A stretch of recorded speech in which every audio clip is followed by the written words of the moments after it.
Thank you, Chairman. Mr. Secretary, good to be with you today, sir.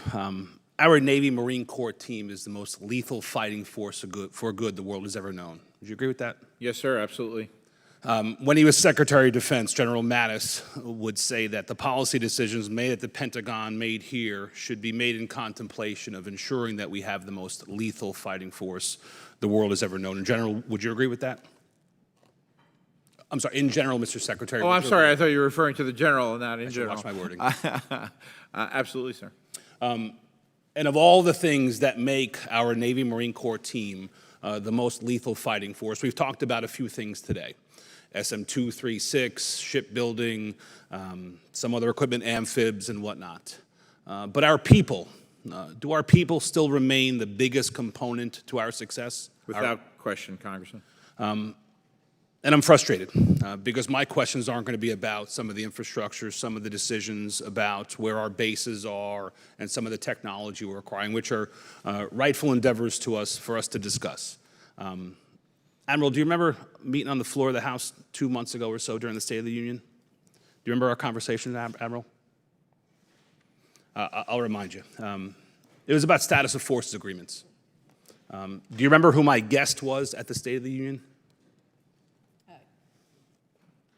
Yes, I think it was the Mrs. Alconis. Lieutenant Ridge Alconis and his spouse, Brittany Alconis. And I'm hoping that with the 100 years of collective naval service that the three of you have, combat deployments, command at sea even for you, Mr. Secretary, that you can help with this issue, because I think it does strongly relate to lethality. 25 years ago, when I was a midshipman, the top of our class at the Naval Academy, of which I was not a part, would select ships in the 7th Fleet for the most part, because that was the most challenging tip of the spear assignments. And our best and brightest, and from ROTC and OCS, would pick the same because of the challenge of those assignments and the specter that if we as a Navy Marine Corps team were in the biggest part of the fight, it would likely be in that part of the world.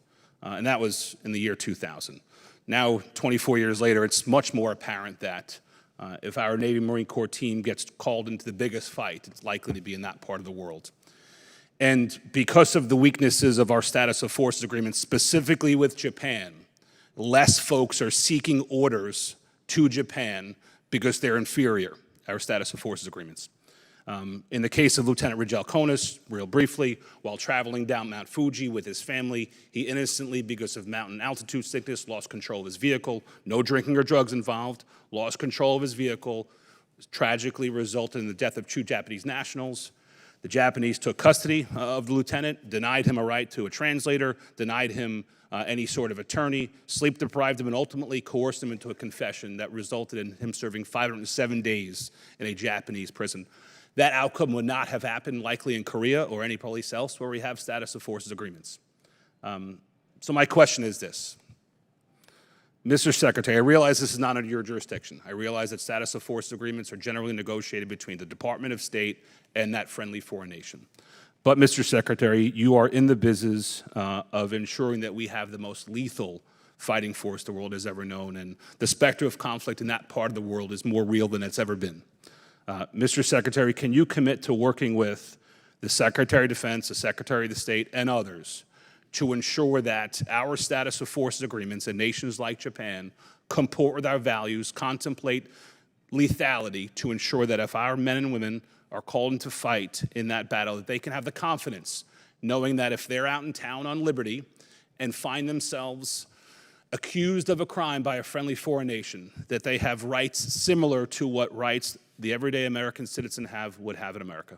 Absolutely, Congressman. The safety of our personnel in the United States and serving overseas is incredibly important to us, and those SOFA agreements are also incredibly important to protect their rights. Thank you, Mr. Secretary. And can you commit to following up in due course, 3 or 6 months, to tell me what progress we've made as a Navy Marine Corps team to ensure that our sailors and Marines in the 7th Fleet in Japan have better protections, Mr. Secretary? Absolutely, Congressman. Thank you. And with